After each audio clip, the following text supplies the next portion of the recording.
नमस्कार दोस्तों, कैसे हो आप सब? आई होप आप सब बढ़िया होंगे। एक बार फिर से स्वागत है आपका अपने YouTube channel A to Z knowledge में। तो गाइस, आज के वीडियो बेहद ही यूज़फुल होने वाला है, क्योंकि हम लोग बोर्ड एग्जाम के लिए जो एक वीवीआई क्वेश्चन होने वाला है, उसको आज इस वीडियो में क्लियर करने वाले हैं। क्योंकि ये प्रश्न आपके हर बोर्ड एग्जाम में 2 नंबर में पूछता है, ठीक है? चाहे वो किसी भी साल का बोर्ड एग्जाम उठा के देख लीजिए, ये प्रश्न आपको मिल जाएगा। तो आइए बताते हैं वो कौन से प्रश्न होने वाले हैं। जैसे कि आप लोग जानते हो कि रियल नंबर से एक प्रश्न 2 नंबर में पूछता है कि सिद्ध करें कि √2 एक अपरिमेय संख्या है या √3 एक अपरिमेय संख्या है या √2, √3, √5 कुछ भी पूछ देता है, ठीक है? तो आज हम लोग उसी को इस वीडियो में क्लियर करने वाले हैं। यदि आपको इसमें कोई भी परेशानी होती है, इसे समझने में कोई भी दिक्कत है, इस वीडियो को एंड तक देखिए, आपका पूरा दिक्कत खत्म हो जाने वाला है।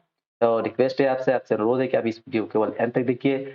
100% मैं दावा के साथ कर सकता हूँ, इस वीडियो को देखने के बाद आपका पूरा डाउट क्लियर हो जाएगा। तो चलिए फटाफट से इस वीडियो को स्टार्ट कर लेते हैं। मेरा नाम है वाहिद रज़ा और आप देख रहे हैं अपना फेवरेट से YouTube channel A to Z knowledge. चलिए स्टार्ट करते हैं। अब तो आपको बता दें, देखिए, आप जब भी बोर्ड एग्जाम में जाइएगा तो बोर्ड एग्जाम में ये प्रश्न आपको इस प्रकार से मिल जाएगा, ठीक है? कुछ प्रश्न इस प्रकार से पूछ देता है कि सिद्ध करें कि √3 एक अपरिमेय संख्या है और दिया जाता है 2 मार्क्स में, ठीक है? यानी ये प्रश्न जब भी पूछेगा आपको तो 2 मार्क्स में पूछता है। और हो सकता है यहाँ पर √3 ना रख के इसमें रूट कुछ और दे दे, यहाँ पर √2 कर दे, √5 कर दे, √7 कर दे या √11 कर दे, कुछ भी दे सकता है, ठीक है? पर फॉर्मेट जो होगा ना वह एक ही प्रकार का होगा। केवल आप कैलकुलेशन अलग-अलग होगा, पर इसके जो बनाने का फॉर्मेट होगा ना वह सभी में क्या होगा, सेम ही होगा। तो यदि आप इसको सीख लेते हैं तो इस फॉर्मेट में जो भी आएगा आप उसको क्या करिएगा, अच्छे से बना पाएँगे। तो आइए अब इसको स्टार्ट करते हैं। तो इस तरह के प्रश्न यदि आपको आ जाता है तो किसी से हल करिएगा। यहाँ पर सबसे पहले जो दिया रहेगा ना, आप क्या कीजिए उसको परिमेय मान लीजिए। यहाँ पे बोल रहा है कि अपरिमेय सिद्ध करिए, हम इसको परिमेय मान लेंगे। तो यहाँ पर शुरू कर रहे हैं। यहाँ से क्या करें, इसका आंसर शुरू कर रहे हैं। हम लिखेंगे कि माना कि √3 एक परिमेय संख्या है।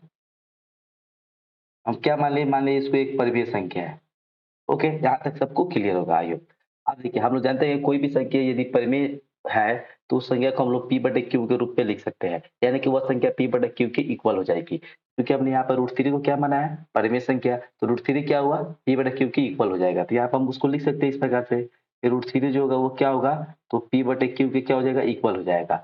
अब हमको बताना पड़ेगा 2 बात, यहाँ पर नया p बट और q मिला, तो p और q क्या है उसको तो बताना पड़ेगा ना। तो यहाँ पर हम लिखेंगे जहाँ ये भी भाषा है जहाँ P तथा Q क्या है, तो सहवाची संख्या P तथा Q, और क्वेश्चन में ये भी बताएँगे Q इक्वल टू नॉट 0 होना चाहिए, ठीक है? क्योंकि जितने भी परिमेय संख्या होता है उसका जो हमारा यहाँ पे Q होता है ना, ये क्या होना चाहिए, ये 0 की इक्वल नहीं होना चाहिए। यदि 0 की इक्वल हो जाएगा तो ये क्या हो जाएगा, अर्थहीन हो जाएगा। इसलिए ये इसका जो मान आएगा Q का मान हमेशा 0 से बराबर नहीं आना चाहिए। तो वही हम लिखेंगे जहाँ P तथा Q इक्वल टू नॉट 0 क्या है, तो सहवाची संख्या है।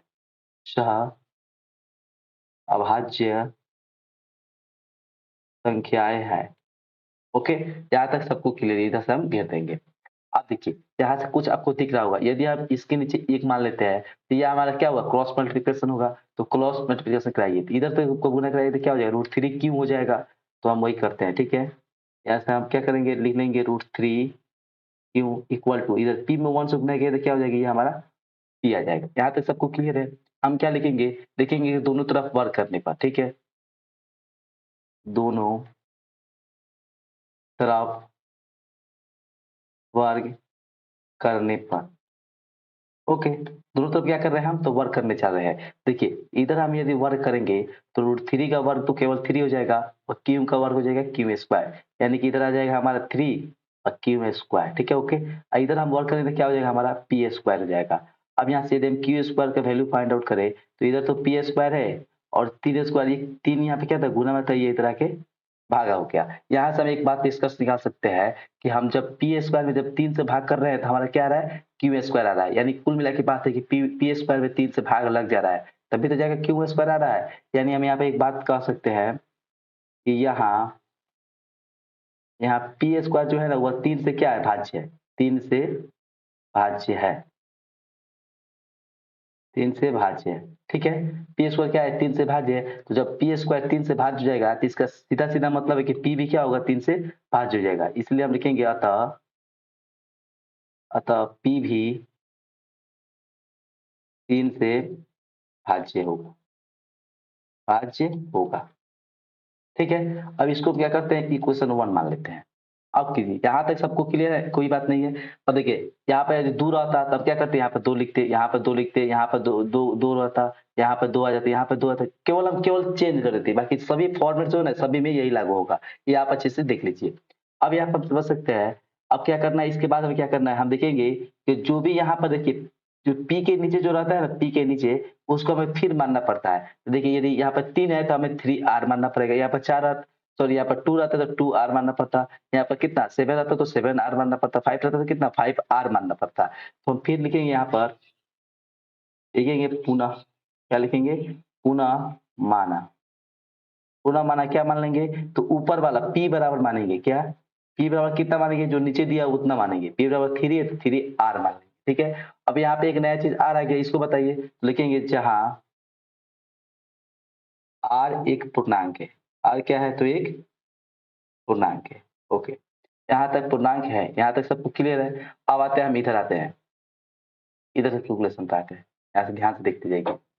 अब हम क्या करेंगे, समीकरण 1 का क्या करते हैं, हेल्प लेते हैं। यहाँ पे लिखेंगे हम समीकरण 1 से, समीकरण 1 से हम क्या लिखते हैं, तो क्यू स्क्वायर है तो क्यू स्क्वायर लीजिए। ओके, और पी स्क्वायर की जगह पे देखिए, पी बराबर हमने 3R माना है, तो पी के स्क्वायर यानी 3R का स्क्वायर, तो हम लिख लेंगे यहाँ पे कितना, तो 3R का स्क्वायर। और नीचे कितना है, 3 है तो 3 लिख लेंगे। अब ये होगा हमारा क्यू स्क्वायर बराबर, ये हो गया हमारा 9R square upon 3। Q square बराबर क्या हो जाएगा हमारा, ये 3 से घटाएगा तो 3R स्क्वायर हो जाएगा। यानी आर स्क्वायर की यदि हम यहाँ से आर स्क्वायर केवल मान निकालेंगे तो 3 गुना में इधर आके भागा हो जाएगा, यानी कि क्यू स्क्वायर अपॉन में 3 हो जाएगा। यहाँ पे भी हम जो बात यहाँ पे देखे हैं कि जिस तरह पी स्क्वायर में 3 से भाग करने पे क्यू स्क्वायर आ रहा था, उसी तरह तो क्यू स्क्वायर में 3 से भाग करने पे आर स्क्वायर आ रहा है। यानी कहने का मतलब हो गया कि क्यू स्क्वायर जो है ना, ये क्या है, 3 से भाज्य है।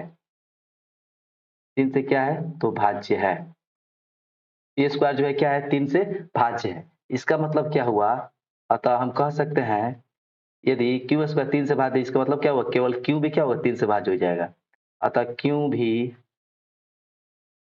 3 से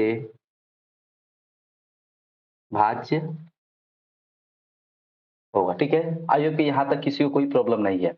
अब इतना क्या कीजिए, इतना आपको सभी में करना है। अब एक छोटी सी जो लैंग्वेज होता है ना, उसको हम लिखने वाले हैं, जिसको हम नेक्स्ट पेज पे करेंगे। आप समझिए यहाँ पे एक बात, हमने क्या मान रखा था, जो शुरू में क्या मान रखा था, तो जो P और Q थी वो क्या थी, सह अभाज्य संख्याएं थी। और सह अभाज्य संख्याएं क्या होती है, सह अभाज्य संख्या वैसी दो अभाज्य संख्या है जिसका मसक क्या होता है, केवल एक होना चाहिए। उनका मसक क्या आना चाहिए, एक आना चाहिए। पर हम क्या देख रहे हैं कि जो P और Q आ गया, ये 3 से कट जा रहा है, ये दोनों क्या हो गया, 3 से कट गया। यानी जो इसका मसक जो आ गया क्या, एक और दूसरा संख्या आ गया, इसका गुणनखंड क्या आ गया, दूसरा संख्या आ गया। पर सहअभाज्य संख्या की परिभाषा यह कहता है कि वैसी दो संख्याएं जिसका मसक क्या हो, एक हो। पर हम देख रहे हैं यहाँ पे एक दूसरा संख्या क्या आ गया, 3 आ गया। यानी जो हमने मान रखा था वो क्या हमारा गलत हो गया, जो माना था वो हमारा क्या हो गया, गलत हो गया। तो वही हम क्या करते हैं, इसको हम लैंग्वेज में लिखेंगे। यहाँ पे हम क्या लिखेंगे, यहाँ से हम लिखना शुरू करेंगे। अतः लिखेंगे, अतः अतः हमारा मानना कि पी तथा क्यू क्यू सह अभाज्य संख्याएं है, क्या हो गया, गलत साबित हुआ। लिख देंगे गलत था, गलत था, इतना लिख दिए। अब चूंकि ये वाला लाइन गलत हो गया, इसका मतलब इसके ऊपर जो भी हमने मान रखा है वो सभी क्या हो जाएगा, गलत हो जाएगा। तो इसके ऊपर हमने क्या माना था कि √3 क्या है, एक परिमेय संख्या, तो वो भी गलत हो जाएगा। अतः यहाँ पे लिखेंगे, अतः अतः हमारा मानना कि √3 एक परिमेय संख्या है, परिमेय संख्या है, क्या हो गया, गलत साबित हुआ। तो लिखेंगे हम गलत था, हमने गलत मान रखा था। अब चूंकि परिमेय संख्या ये गलत साबित हुआ, इसका मतलब ये अपरिमेय संख्या है। तो लिख देंगे फाइनली हम, अतः √3 एक अपरिमेय संख्या है, ठीक है। यहाँ पे हम क्या किया, इसको प्रूव किए। तो यदि आप इस प्रकार से एग्जाम में लिख कर आते हैं इतने लैंग्वेज के साथ, तो कोई भी माई का बलाल नहीं है जो आपका एक भी नंबर काट ले, ठीक है। तो आपसे रिक्वेस्ट है कि आप क्या कीजिए एग्ज़ाम में जाइए तो आप इसी फॉर्मेट में इस तरह के क्वेश्चन को बनाइए। हो सकता है रूट 3 ना देकर रूट 7 आ जाए, रूट 5 आ जाए, रूट 3 आ जाए, रूट 2 आ जाए, कुछ भी आएगा पर आपको क्या करना है केवल उसके मान को बदल देना है और जो लैंग्वेज है उसमें कोई भी आपको कटौती नहीं करनी है। यदि आप यहाँ पे कटौती करते हैं तो आपका नंबर में कटौती हो सकता है। तो इसलिए आप क्या कीजिए इसको अच्छे से रिवाइज़ करिए, 2-3 मैथ इस पर बनाइए आपका अच्छे से रिवाइज़ हो जाएगा। आई होप कि ये सभी आपको क्लियर हुआ होगा और बहुत ही अच्छा लगा। ये पसंद आए तो प्लीज़ हमारे वीडियो को लाइक कीजिए। हमारे मोटिवेशन के लिए इस वीडियो को एक बार लाइक दबाइए और यदि आप इस चैनल पर नए हैं तो चैनल को सब्सक्राइब कर बेल आइकन को ज़रूर प्रेस कीजिए। तो चलिए मिलते हैं एक ऐसी इंटरेस्टिंग वीडियो के साथ, तब तक के लिए बाय बाय, धन्यवाद।